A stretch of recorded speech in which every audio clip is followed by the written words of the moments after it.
हर हर महादेव भक्तजनों। सावन का सोमवार चल रहा है और सावन के सोमवार में हम सोमवार व्रत कथा पढ़ेंगे और सुनेंगे। हाथ में पुष्प ले लें, सफ़ेद अक्षत ले लें और कथा सुनना प्रारंभ करें।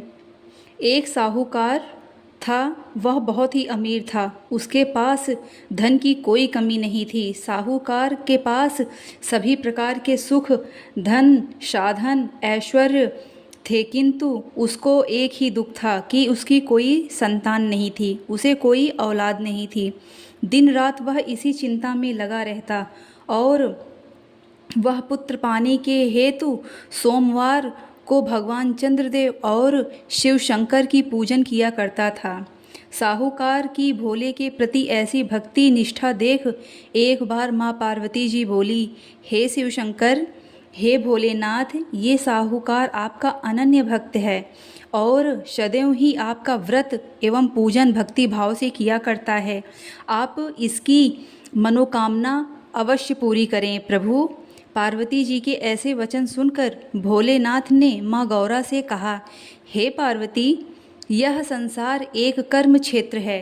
यहाँ जो भी जैसे कार्य करता है उसे वैसे ही फल प्राप्त होते हैं, अर्थात जैसा कार्य मनुष्य करता है उसे वैसा ही परिणाम मिलता है।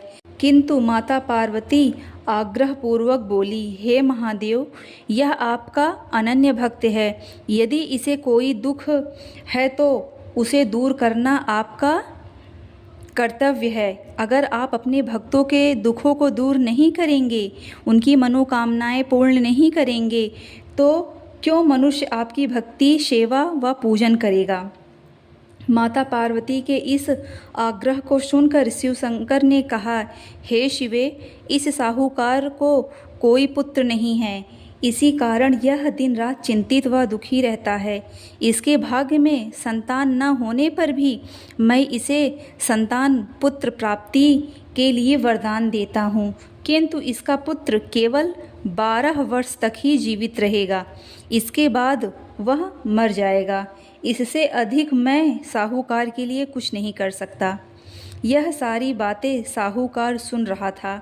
उसे यह सारी बातें सुनकर न कोई खुशी हुई और न ही कोई दुख हुआ। वह पहले की ही भांति शिव पूजन व्रत में लग गया। कुछ समय पश्चात साहूकार की पत्नी गर्भवती हो गई। 10वें महीने उसे एक बहुत ही सुंदर पुत्र को जन्म दिया। साहूकार के घर में बहुत खुशियां मनाई गई, बधाइयाँ बाजी, किंतु साहूकार अपने पुत्र की 12 वर्ष की उम्र जानकर कोई खुशी प्रकट नहीं किया और न इस संबंध में किसी को कोई भेद बताया। बालक धीरे धीरे बड़ा होने लगा।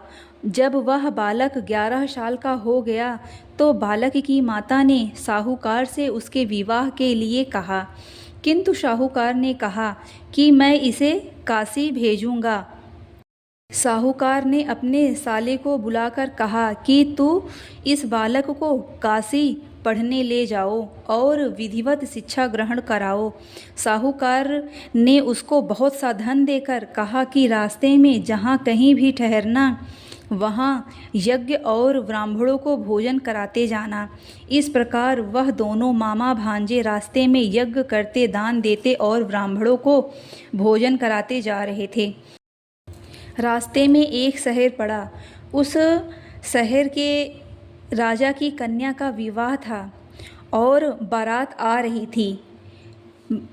लड़के का पिता यही सोचकर चिंतित था कि मेरा बेटा एक आंख से काना है।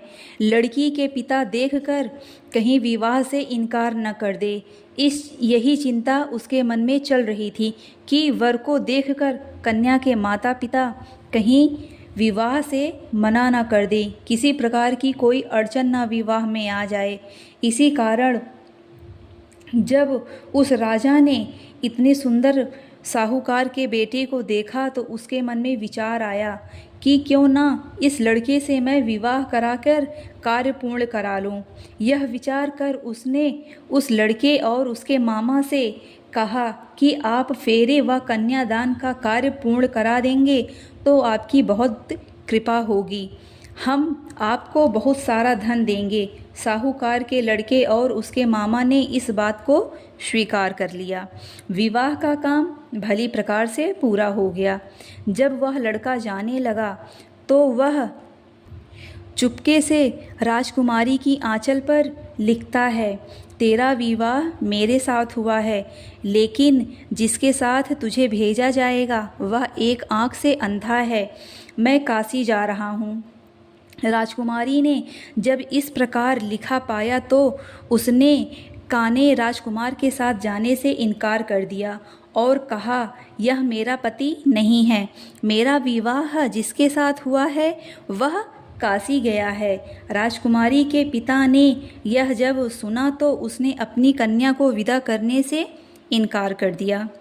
बारात वापस चली गई। उधर साहूकार का लड़का और मामा काशी जा पहुँचे, जहाँ लड़के ने पढ़ाई शुरू किया और अपने अतिरिक्त समय में मामा भांजे यज्ञ दान आदि अतिरिक्त समय को मामा भांजे यज्ञ दान में व्यतीत करने लगे। इस प्रकार कई महीने बीत गए। जब लड़का 12 साल का हुआ तो उस दिन लड़के के मामा ने यज्ञ का आयोजन रखा था। अचानक ही लड़के की तबीयत खराब हो गई। लड़के के मामा ने कहा कि तू अंदर जाकर सो जा। लड़का अंदर जाकर सो गया। थोड़ी ही देर पश्चात लड़के की मृत्यु हो गई। जब लड़के के मामा ने देखा कि मेरा भांजा मर गया है तो वह बहुत ही दुखी हुआ। उसने सोचा, मैं पहले यज्ञ पूर्ण कर लूं, तब कुछ सोचूंगा। लड़के के मामा ने पहले यज्ञ पूर्ण किया और फिर रोना प्रारंभ कर दिया। वह बहुत ज़ोर ज़ोर से रो रहा था। संयोगवश शिवजी और माता पार्वती उधर से जा रहे थे।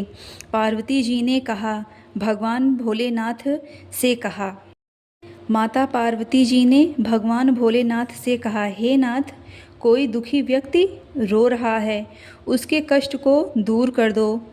अब शिवजी और माता पार्वती जी वहाँ पहुँचे तो उन्होंने देखा कि वहाँ पर एक लड़का मरा पड़ा हुआ है। तब माता पार्वती देखते ही लड़के को पहचान ली। पार्वती जी ने लड़के के मरने का कारण पूछा। भोलेनाथ ने बताया, हे गौरी, इस लड़के की आयु इतनी ही थी, ये अपनी आयु पूर्ण कर चुका है। तब माता पार्वती जी विनम्रतापूर्वक महाराज से कहने लगी, कृपा करके महाराज आप इस लड़के को जीवित कर दीजिए, नहीं तो इसके माता पिता इसके वियोग में तड़प तड़प कर अपनी जान दे देंगे। माता पार्वती की बात सुन शिव जी ने लड़के को पुनः जीवित कर दिया।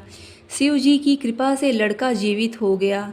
शिव शंकर माँ पार्वती जी अपने धाम चले गए। शिक्षा पूरी होने पर लड़का और उसका मामा पहले की तरह यज्ञ करते ब्राह्मणों को भोजन तथा दान दक्षिणा देते हुए अपने घर की ओर चल दिए। रास्ते में दोनों उसी शहर में आ पहुँचे जहाँ उसके लड़के की शादी हुई थी। वहाँ पहुँचकर दोनों ने यज्ञ करना शुरू किया। जब वो दोनों यज्ञ कर रहे थे तो उस लड़के के ससुर यानी वहाँ के राजा उधर से घोड़े पर बैठकर निकले। वह लड़के को देखते ही पहचान गए। उस लड़के को अपने साथ ले गए। राजा के महल में ले जाकर दोनों की खूब सेवा की। कुछ समय राजा के महल में रहने के बाद लड़कों ने राजा से जाने की आज्ञा मांगी। राजा ने अपनी लड़की को लड़के के साथ विदा किया और साथ में बहुत सा धन एवं दास दासियों को भी भेजा। जब वो अपने शहर में आया तो लड़के के मामा ने कहा, पहले मैं तुम्हारे माता पिता को तुम्हारे आने की खुशखबरी सुनाता हूँ, तब तक तुम दोनों पति पत्नी यहाँ आराम करो। ऐसा कहकर लड़के का मामा साहूकार को पुत्र आने की खबर देने चला गया। घर आकर देखने लगा कि उसके बहन बहनोई छत पर बैठे हुए हैं और उन्होंने यह प्रण कर रखा है कि यदि उनका बेटा जीवित लौट आया तो वह छत से नीचे उतर आएंगे, नहीं तो वह छत से ही कूदकर अपने प्राण त्याग देंगे। लड़के के मामा ने जब यह समाचार सुना तो हो उन्होंने बताया, दीदी आपका पुत्र जीवित लौट आया है। तो उन्हें विश्वास नहीं हुआ। तब लड़के के मामा ने शपथ खाकर कहा कि आपका पुत्र अपनी स्त्री के साथ बहुत सारा धन एवं दास दासियों के सहित घर आया है। तब साहूकार और उसकी पत्नी छत से नीचे आए तथा प्रसन्नता पूर्वक अपने बेटे और बहू का स्वागत किया। सभी प्रसन्नता के साथ रहने लगे। इस प्रकार भक्ति भाव से जो भी प्राणी सोमवार के व्रत का पालन करता है तथा प्रेम पूर्वक इस कथा को सुनता है या पढ़ता है तो उसके सभी कष्ट दूर होते हैं, सारी मनोकामनाएं पूर्ण होती हैं।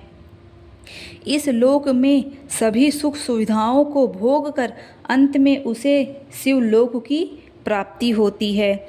इस प्रकार सोमवार के व्रत को करने से और उनका उद्यापन इस प्रकार सोमवार का व्रत करने से और फिर उद्यापन करके इस व्रत के प्रभाव से मानवों को सभी प्रकार की सुख की प्राप्ति होती है।